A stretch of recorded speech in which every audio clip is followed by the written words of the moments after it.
우리는 지금 가정의 달을 보내고 있는 중입니다. 지난 주일은 어버이 주일이었고 오늘은 서성의 주일입니다. 교사주일. 어버이, 어린이, 서성. 이러한 것들은 모두 다 인간에게 집중할 수 있도록 하는 날입니다. 그래서 우리가 지금 이 아름다운 계절에 또 엔데믹을 맞이해서 아직까지 약간은 남아있는 것 같지만 엔데믹을 맞이해서 길거리에도 유원지에도 각종 모임 장소에도 사람들이 바글바글합니다. 근데 이러한 가운데서 우리는 더 인간에 집중하려 합니다. 자, 그런데 인간은 절대로 단순한 존재가 아닙니다. 돈이나 물질에 휘둘리는 그러한 우스운 존재도 아니에요. 우리 인간은 하나님이 자기의 영을 불어넣으셔서 만드신 생명입니다. 살아있는 영. 하나님의 영과 서로 교통하는, 연교하는 생명이 바로 우리 인간입니다. 자, 그런데 우리가 예수를 믿을 때 어떻습니까? 가장 좋은 주일날, 그러니까 일요일날 오전 11시, 하여튼 오전에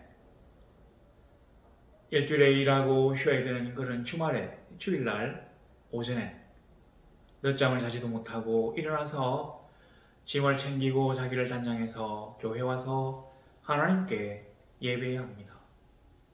뿐입니까? 11조를 내야 되죠? 또 하나님이 하지 말라고 하신 것들은 할 수 없죠.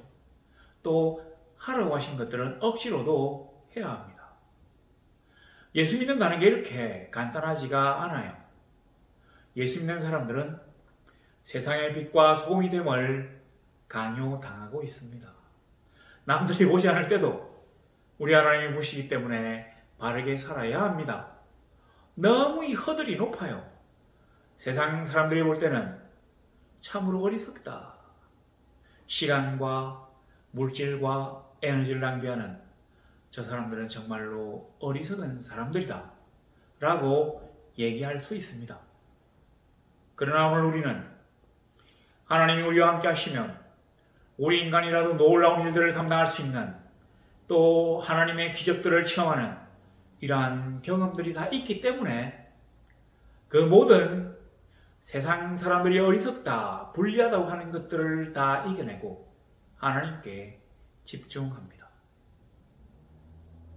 급변하는 세상 속에서, 변화하는 세상 속에서 변하지 않는 관점을 가지고 변하지 않고 하나님이 우리를 인도하시는 게 얼마나 굉장한 일이 될까요? 세상 사람들은 평안과 행복을 찾아 누리지만 하나님이 주신 궁극적인 샬롬이 아니고서는 그러한 행복을 받아 누리기가 어렵습니다. 오늘 보니까 우리가 생각하기 어려운 아주 굉장히 심오한 말씀이 보입니다. 뭐냐면 요한복음 11장 33절에 보면, 아니죠, 34절에 보니까 예수께서 이르시되 내가 너희를 신이라 하였노라 하지 아니하였느냐. 그러니까 내가 너희를 신이라 하였노라, 요거는 예수님 말씀이 아니라 시편 82편에 나와 있는 얘기입니다. 성경은 패하지 못하나니 하나님의 말씀을 받은 사람들을 신이라 하셨거든. 하나님의 말씀을 받은 사람들을 신이라, 엘로힘이라 하셨답니다. 이것도 역시 우리 주님의 말씀이 아니라 시편 82편에 나와 있는 얘기입니다. 우리 시편 82편을 한번 살짝 볼까요? 자, 이 시편 82편은 이렇게 시작됩니다. 아사의 시라고 되어 있는데, 하나님은 신들의 모임 가운데 서시며 하나님은 그들 가운데서 재판하시느니라. 여기 신들의 모임이라고 하는데, 우리가 이제 기독교에서 신을 한 분밖에 없다고 생각하는데, 이 신들은 재판장들의 모임이라 이렇게 보면 됩니다. 여기 보니까 6절에 보면 내가 말하기를 너희는 신들이며 다 지존자의 아들들이라 하였으나, 이 재판장이에요. 하나님이 우리에게 신적인 권위를 허락하시고 하나님의 일들을 감당하게 하셨습니다. 재판장들의 경우에 보면. 그런데 어떤 하나님이 주신 법이 없다고 생각하면 사실은 어떤 법으로 재판해야 될지 참 갈피를 잡기가 어려울 수가 있습니다. 근데 우리가 보통 법을 갖다가 볼 때 불문법, 그 성문법 말고 이게 없으니까 그 우리가 구전으로 내려온 어떤 그 문자로 되지 않았지만 그런 법 이것도 없다고 생각한다면 우리의 양심에 우리의 또 인간 상식에 의해서 가장 정당하다고 생각되는 것들을 가지고 심판합니다. 이걸 조리라고 한다고 하는데, 자, 그러면 이러한 어떤 인간의 양심이 어떻게 재판의 근거가 될 수 있느냐 하면 바로 이거죠. 하나님이 우리에게 말씀을 주셨기 때문에, 그것이 하나님의 말씀이기 때문에 내가 그 하나님의 말씀을 듣고 또 그 하나님의 말씀에 의해서 살아가기 때문에 그게 나의 표준이거든요. 그래서 이런 판사들이 그 하나님의 말씀을 가지고 기준으로 삼고 재판한다 이 말입니다. 내가 너희를 신이라 하였노라 하지 아니하였느냐. 하나님의 말씀을 받은 사람들을 신이라 하거든. 재판장들을 신, 엘로힘이라고 표시했습니다. 그래요, 우리 인간이 사실은 하나님의 영으로 이루어진 영적인 존재입니다. 자, 오늘 보니까 10장 23절에 22절에 보면 이제 수전절이 돼가지고 예수님이 솔로몬의 행각에서 왔다 갔다 하시면서 사람들에게 뭔가를 가르쳐 주셔요. 성경 말씀이라고 할 수 있는데, 자, 이러는데 이 솔로몬의 행각이 그 솔로몬 행각이라고 이제 그 헤롯이 지은 이 성전, 이 성전 건물은 아주 자그마한 게 있는데 이 뜰이 아주 넓습니다. 근데 이 뜰의 중간을 이렇게 따개가지고 이쪽은 아마 이런 거 있잖아요. 이방인의 뜰, 여인의 뜰, 이런 식으로 이제 뜰이 있는데 그 중에서 좀 바깥에 있는 이방인의 뜰의 그 옆에 회랑이 있어요. 한쪽은 담이고 한쪽은 이렇게 기둥이, 대리석 기둥이 쫙 있는데 이 위에 지붕이 있어요. 그러니까 이 쫙 담과 어떤 이 기둥이 있는 이 사이를 왔다 갔다 거닐면서 사람들을 가르치는 겁니다. 옛날에 소크라테스라든지 아리스토텔레스도 아마 이런 식으로 가르쳤대요. 아카데미에서. 그런 식으로 이게 그리스 로마 양식을 본떴기 때문에 지금 이 헤롯 성전도 솔로몬의 행각이라고 하는 긴 회랑이 있습니다. 여기에서 좀 사람들이 막 자기의 어떤 얘기를 하고 또 사람들이 또 질문하고 답하고 이런 일이 많았답니다. 예수님이 성천하시고 난 다음에도 제자들이 이 솔로몬의 행각에서 뭔가를 하는 게 사도행전에 많이 나옵니다. 여하튼 솔로몬의 행각에서 건의신이 가르쳐주고 하는데 유대인들이 애워쌌어요. 이 유대인들은 아마 바리새인이나 사두개인의 그 조종을 받는 사람들이다 이렇게 볼 수 있습니다. 그러니까 일반 백성들이 아니라 여기서 유대인들이 애워싸고 이렇게 딱 적어놓은 거는 아마 예수님을 반대하고 또 예수님을 잡아 죽이려고 하는 유대인 이런 뜻입니다. 이 유대인들이 애워싸고 물어요. 뭐라고 하는 거니? 당신이 언제까지나 우리 마음을 어욕게 하려 하나이까? 그리스도이면 밝히 말씀하소서. 마치 이걸 보면 예수님이 자기를 그리스도라고 안 밝힌 것처럼 이렇게 나와 있는데 아닙니다. 마치 이 사람들이 예수님이 그리스도인지 아닌지를 몰라서 확인하고 싶어서 물어본 것 같은데 아닙니다. 이 사람들이 왜 물어봤느냐면 이 법원에 이런 게 있어요. 중인 환실이야 하는 말은 증거로 채택된다. 그러니까 이거 이제 우리끼리 앉아가지고 막 얘기를 하면 어떤 얘기를 해도 이게 대부분 법정에 증거로 채택되지 않습니다. 그런데 사람들이 이렇게 쫙 보고 있는데 어떤 얘기를 하면 이게 법정에 증거로 채택돼요. 그 예수님이 아마 그리스도라고 밝힌 게 막 그런 데 해당되는 모양인데 이 사람들은 지금 이 성전 안에서 수많은 사람들이 예수님을 둘러싸고 있을 때 예수님의 입으로 나는 그리스도라고 얘기하도록 유도하려고 함정을 판 겁니다. 당신이 언제까지나 우리를 미혹하게 하겠느냐? 그리스도라면 밝혀라.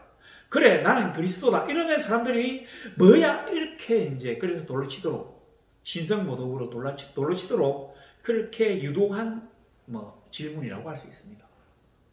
예수님도 말씀하시잖아요. 내가 너희에게 말하였을 때 믿지 않았다. 왜 안 믿었냐? 26절을 보니까 내 양이 아니므로 믿지 아니한도다. 어떤 사람과 사람이 만났을 때 마음이 열리고 서로 마음이 통하려고 한다면 같은 영을 가지고 있어야 합니다. 제가 항상 드는 비유이지만 이런 게 있잖아요. 우리가 하나님의 영을 이 몸에 받아들여가지고 이 흙덩어리가 먼지에서 나온 이 흙덩어리가 생명이 돼서 사람으로 막 움직입니다. 이 말은 뭐냐면 우리 속에 들어있는 영이 영혼 할 때 이 영이 하나님의 영과 서로 교류하게 되었다 이 말입니다.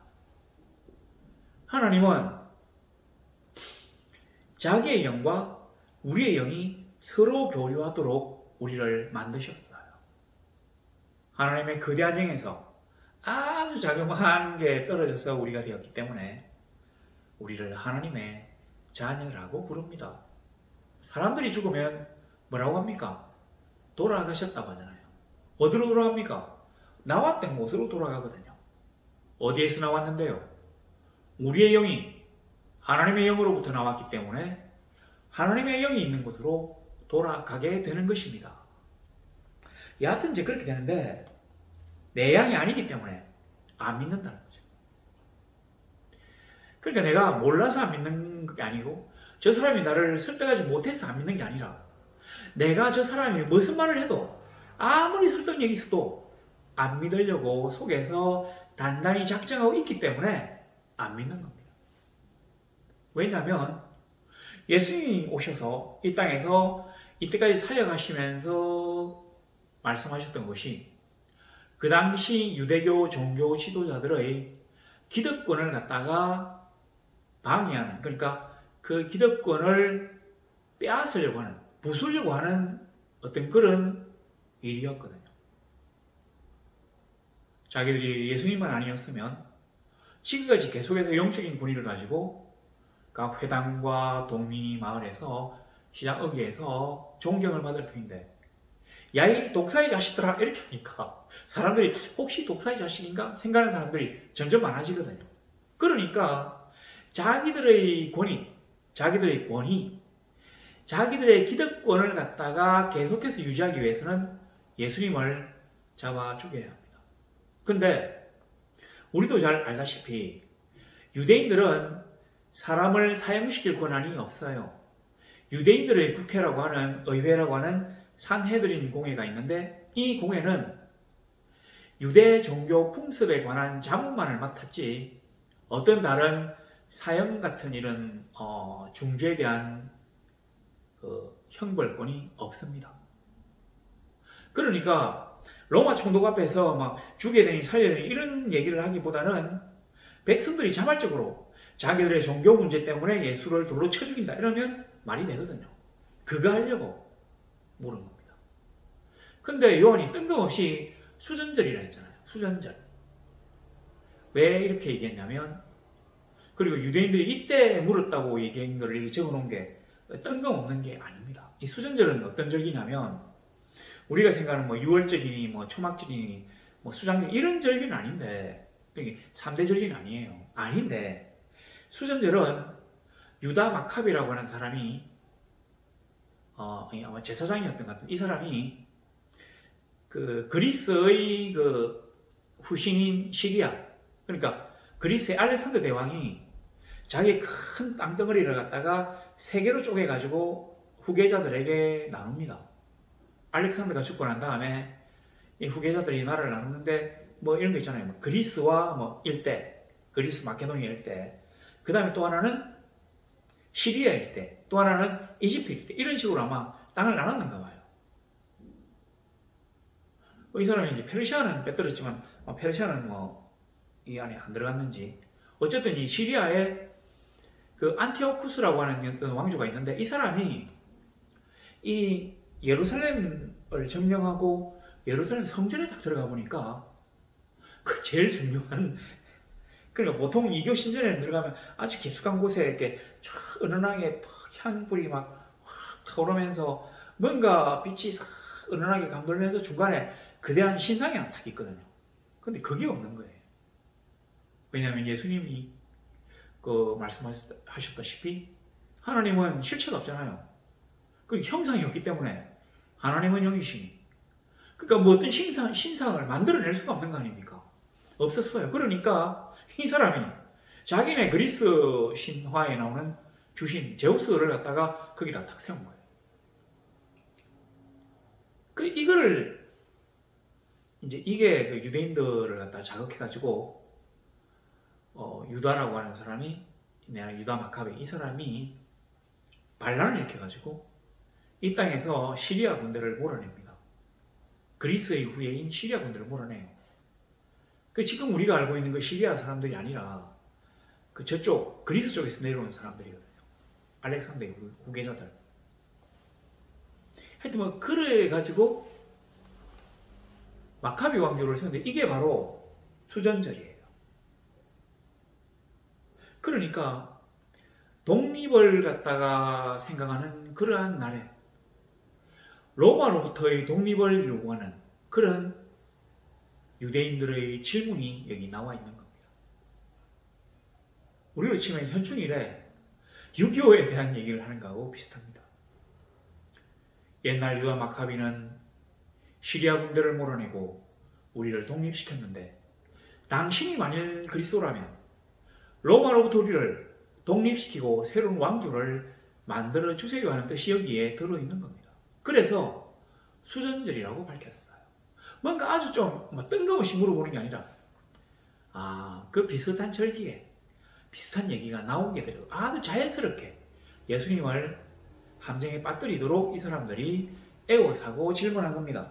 수많은 사람들이 보고 있는 데서 난 그리스도라고 하는 얘기를 하도록. 자, 예수님이 이제 그렇게 하시고 난 다음에 28절에 보니까 내가 그들에게 영생을 주노니 내가 그들에게 영생을 준답니다. 어떤 사람들요? 내 양들에게. 내 양은 어떤 사람인데요? 내 음성을 들으면 27절에 나와 있잖아요. 내 음성을 들으면 나는 그들을 알고 그들은 나를 따르느니라. 그러니까 내 음성을 듣고 나도 자기를 잘 알고 그리고 나를 따르는 사람이다. 똑같은 말이에요. 음성을 들으면 나를 따른다. 음성을 듣는다는 말이 순종한다는 뜻입니다. 그러니까 그냥 막 설교를 듣는다는 얘기가 아니라 설교를 듣고 그 설교 말씀에 순종한다. 우리가 하나님의 전에 나와서 설교 말씀을 듣고 찬양하며 기도하는 걸로 우리가 하나님의 자녀라고 얘기하기가 어렵습니다. 말씀에 순종하는 자, 말씀을 듣는 자, 그리고 주가 우리를 알아야 된다잖아요. 어떻게 하면 그가 우리를 아시겠죠? 우리가 그의 이름으로 하나님의 일들을 감당해야 알 수 있는 겁니다.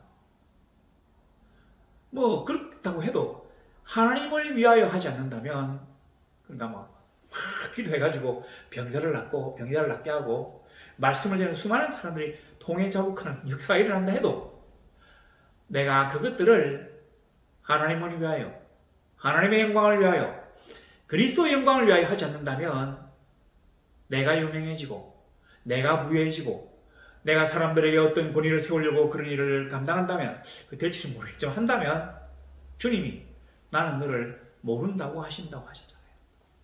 그러니까 뭐 그런 사람들에게 하시는데 자 여기서 보면 영생을 준다고 되어 있잖아요. 영생이란 말이 뭡니까? 영원한 생명이죠. 내가 그들에게 영생을 주노니 28절에 영원히 멸망하지 아니할 것이요. 멸망한다는 말은 사라진다는 뜻입니다. 사라진다. 자, 그런데 잘 생각해 보면 우리가 예수를 믿지만 죽습니다. 근데 여기 영생을 준다고 했는데 바로 이 영생이 사라지다의 반대말이잖아요. 우리의 영이 사라진다는 말입니다. 우리의 영이 사라지지 않는 것을 영생이라고 하네요. 그러니까 우리가 예수를 믿고 죽기는 죽는데 육신은 죽어도 영은 죽지 않아요. 다시 하나님에게 돌아갑니다. 그러니까 성경에서 죽는다고 하는 얘기는 하나님의 영과 우리의 영이 서로 끊어지는 것을 죽는다고 얘기합니다. 사라진다. 영이 소멸한다.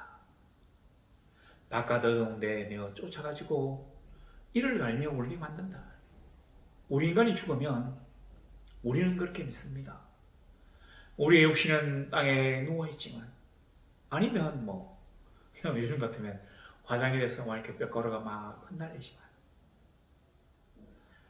우리의 영은 하나님께로 갔다가 그를 찬송하며 지내다가 하나님과 예수 그리스도께서 이 땅에 다시 재림하실 때 함께 이 땅에 내려와서 그 육신과 합쳐져서 주님과 더불어 천년간 천년왕국에서 왕노릇하리라고 하는 게 우리의 소망입니다. 그래서 하나님이 우리를 영생에 불러주셨다고 우리가 자신 있게 말할 수 있는 것입니다. 자, 그런데 여기서 보면 이런 거 저런 거 이제 그런 얘기할 때 나왔어요. 자, 영생을 가진 사람이다. 우리가 그 물질로 이렇게 막 좌우되는 그러한 사람이라면 예수 믿고 그리스도의 영광을 위하여 일하는 게 너무 어리석게 보입니다. 아니, 돈도 없는데 10분의 1을 떼가지고 11조 내고 시간도 없는데 주일날 아침에 가서 막 봉사하고 수요 예배도 있고 막 금요 기도회도 있고 심각하게는 우리 매일 새벽에 새벽 기도도 있고 막 또 보면 뭐가 있고 너무 힘들어요. 그런데 우리가 왜 이 모든 것을 하느냐면 나의 영이 내 안에서 하나님의 영과 연결되지 않는다면 하나님의 영을 입을 열어 찬양하지 않는다면 견딜 수 없기 때문에 하나님을 믿는 것입니다. 바로 그런 것이죠. 그래서 우리의 영이 이 영혼이라고 하는 데서 딱 빼서 영이라고 하는 말만 쓰인 어떤 그 성경 말씀의 영은 항상 하나님과 연교한다든지 하나님을 예배한다든지 하는 데만 사용됩니다. 영혼이 아니라 영이라고 할 때는 하나님과 연결해서 사용돼요. 왜냐하면 우리가 웃기는 사람들이 아니거든요. 그냥 죽어서 썩어지는 헛덩어리에 끝나는 게 아니거든요. 우리가 가끔 가다가 잠을 잘 때 막 예지몽을 막 꾸잖아요. 어떤 꿈을 꾸고 그리고 미래를 예언하고 하는 일들이 결국은 하나님의 영과 우리의 영이 서로 교류할 때 생기는 영혼의 울림의 파장이죠. 잠시 잠깐 우리 인간들에게 탁탁 캐치되는 게 바로 하나님과 우리의 영이 서로 만날 때 그것들을 우리가 잠시 잠깐 엿보는 거에 불과합니다. 우리가 기도하고 하나님의 놀라운 역사에 일어나는 이유도 우리 속에 하나님의 영이 임하시기 때문입니다. 그 아니나 다를까 34절에 너희 율법에 기록된 바 내가 너희를 신이라 하였노라 하지 아니하였느냐. 예수님의 말씀을 잘 보세요. 우리가 아니잖아요. 우리 율법에 하나님이 우리를 신이라 하였노라 이렇게 얘기 안 하고 너희 율법에 내가 너희를 신이라 하였노라 하지 아니하였느냐. 내가 너희를 신이라 했다. 왜 신이냐? 여기 신이라고 하는 말이 아까 우리 시편 82편에 나와 있는 것처럼 재판장들, 판사들에게 한 거거든요. 출애굽기도 보면 그 재판장들에게 하나님이 엘로힘, 신들이라고 하셨어요. 왜 그러냐면 제가 처음 시작할 때 말씀드렸잖아요. 뭔가 내가 이게 올바르다고 생각하는 것으로 재판하는데 내가 도대체 어떤 사람이길래 올바른 것이라고 생각할 수 있지? 하나님이 나에게 주신 신앙 양심에 따라서 심판하기 때문에 하나님이 이것이 옳다고 나에게 주셨기 때문에 내가 그러한 원리에 따라서 심판하는 것입니다. 그래서 하나님이 우리를 판사들을 재판장들을 신들이라고 하셨어요. 하나님의 말씀을 받은 사람들을 신이라 하셨다. 그렇죠. 그냥 아무것도 듣지 못했는데 내가 어느 날 갑자기 하늘에서 떨어진 천둥벌구성이처럼 신이라고 얘기할 수 없습니다. 뭔가 어떤 법 조문을 막 만들어내고 그런 어떤 상식이라고 하는 것을 가지고 사람들을 재판할 수가 없어요. 그럼 어떻게 상식이 생겼죠? 하나님이 자기의 말씀을 우리에게 주셨기 때문에 우리 내리 속에 인간들 마음속에 상식이라는 게 보편 타당한 기준이라는 게 생기게 되었다는 겁니다. 바로 그것이죠. 우리는 하나님의 영을 받은 생명입니다. 우리는 어떤 사람들이든지 하나님과 함께하면 놀라운 일들을 행할 수 있습니다. 죽었던 자를 다시 살리는 놀라운 일도 가능합니다. 암 환자를 낫는 일도 가능합니다. 눈을 뜨지 못한 자, 귀를 제대로 듣지 못하는 자, 제대로 일어서서 걷지 못하는 자, 수많은 질병들, 뭐 이런 것들은 이제 제가 지금 방금 말씀드린 것들은 사실은 병원에서도 잘 못 고치는 겁니다. 근데 난치병이나 불치병이라 하는 것도 우리 하나님이 역사하시면 충분히 치유될 수 있습니다. 왜 그런가요? 우리의 속에, 우리의 마음속에 하나님의 영이 함께 하시기 때문입니다. 하나님의 영이 우리와 함께 하신다면 불가능한 것이 없는데, 왜냐하면 나와 있네요. 우리가 하나님의 말씀을 받은 하나님의 신령한 사람들이기 때문에. 그래서 주님이 하시는 말씀은, 자, 하나님의 말씀을 듣고 하나님의 이름을 가지고 하나님의 영광을 위하여 하나님의 일을 하는 자들을 신들 엘로힘이라고 하셨는데, 하나님이 36절에 아버지께서 거룩하게 하사 세상에 보내신 자가 나는 하나님의 아들이라 하는 것으로 너희가 어찌 신성모독이라 하느냐, 이렇게 말씀하셨다는 겁니다. 그 유대인들과의 어떤 공방, 그러니까 유대인이라고 쓴 것은 벌써 뭔가 예수님도 유대인이잖아요. 근데 유대인이라고 이렇게 나와 있는 것은 앞에는 보면, 대개는 보면 복음서에서는 무리가 이렇게, 아니면 백성들이 이렇게 나와요. 근데 유대인이라고 딱 쓰면 뭔가 적대적인 유대인을 말합니다. 예수님을 잡아서 죽이려고 하는 자들, 예수님을 잡아 죽이고 자기들의 기득권을 계속 유지하려고 하는 자들을 여기서 유대인이라고 하는 겁니다. 그런 사람들은 하나님의 양이 아니기 때문에 하나님의 아들인 예수 그리스도를 인정하지 않고 그 말씀을 듣지 않는다는 겁니다. 우리는 세상에 속한 자들이 아니에요. 세상의 것들을 뛰어넘을 수 있는 자들입니다. 우리 속에 그런 것들이 다 있습니다. 내가 너희를 신이라 하였노라. 하나님의 말씀을 들은 너희를 신이라 하였느니라. 그래요, 우리 속에 하나님의 말씀이 들어있습니다.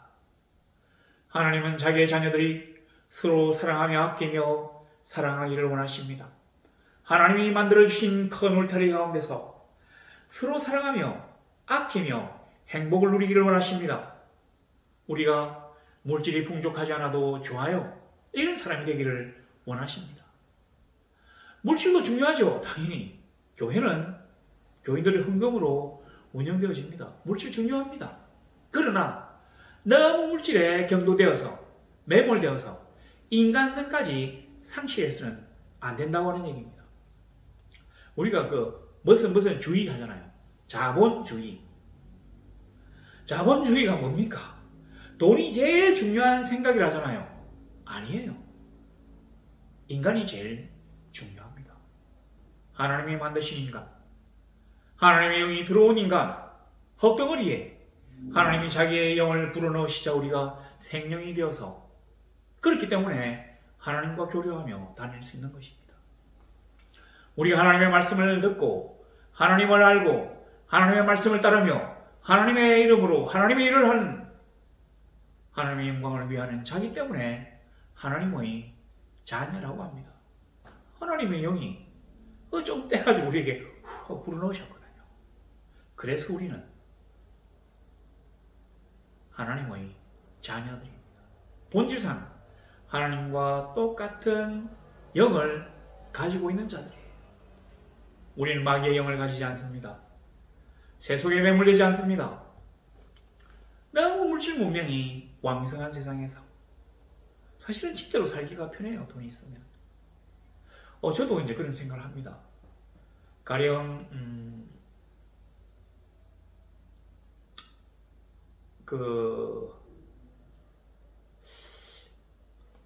새 차를 제가 이제 이렇게 샀는데 교인들이 이제 그 차를 다 주셨어요. 그랬는데 그 전에 이제 제 처남이 그 준 차를 탔는데 우리 이제 그거 받아가지고 진짜 오래 탔거든요. 그래 고장이 참 많이 났어요. 많이 운전 잘못해서 막 찍히고 이렇게 했는데 새 차 차종은 똑같은데 새 차를 딱 타니까 너무 좋더라고요. 그래서 돈이 참 좋구나 그랬는데 뭐 좋을 수 있죠. 당연히 좋죠. 그런데 이거가 중심이 아니라는 얘기죠. 이 차가 왜 필요합니까? 우리를 위해서 필요합니다.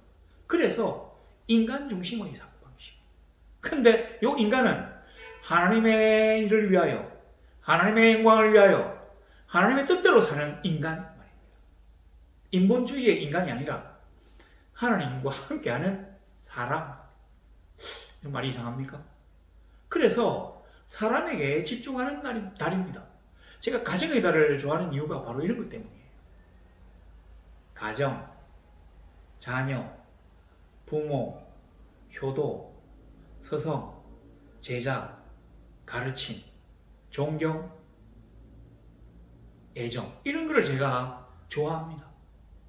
하나님이 우리에게 요구하신 것이 바로 이런 것입니다. 그래서 가장 아름다운 계절에 가장 중요한 일들을 만들어 주신 것입니다. 제가 신학교 가니까 학생들이 일어나서 막 이렇게 서성의 노래를 막 불러줘요. 너무 감동스러운 일이죠. 요즘도 제가 잘 모르지만 그새 이런 일이 잘 벌어지는지 잘 모르겠는데 항상 보면 그 신문에 나옵니다. 화훼 농가가 울상이고 카네이션이 안 팔리고 쭉 나오던데 이러한 날을 만드신 이유는 우리가 영원히 이런 것들을 잊지 말자. 우리가 비록 정신없이 이 세상에서 막 살지만 하나님이 우리를 만드시고 우리의 속에 하나님의 영을 불어넣으셔서 하나님이 너희는 신이라고 하신 놀라운 인간임을 깨닫자고 하는 것입니다. 진짜로 가끔 가다가는 세속과 분리되어서 하나님과 교류하는 그러한 시간도 가져보자고 하는 것입니다. 그러한 하나님의 사람에게는, 하나님의 영을 소유한 사람에게는 불가능이 있을 수가 없습니다. 세상에서 아무리 어렵다고 하는 것도 하나님은 능히 하실 수 있는 분이시기 때문에 그 하나님에게 아뢰할 수 있는 그 방법이, 수단이 기도거든요. 세상과 끊어보고 하나님과 한번 교류해보는 그런 시간도 우리 5월달에 가져봅시다. 인간에게 집중하고 가정에 집중하고 사람에게 집중하는 이 5월달에 하나님에게 집중해서 하나님의 뜻을 바로 깨닫고 하나님이 주신 행복을 누리는 궁극적인 샬롬의 세상에 들어가는 성도들이 되시기를 우리 주 예수 그리스도의 이름으로 소망합니다.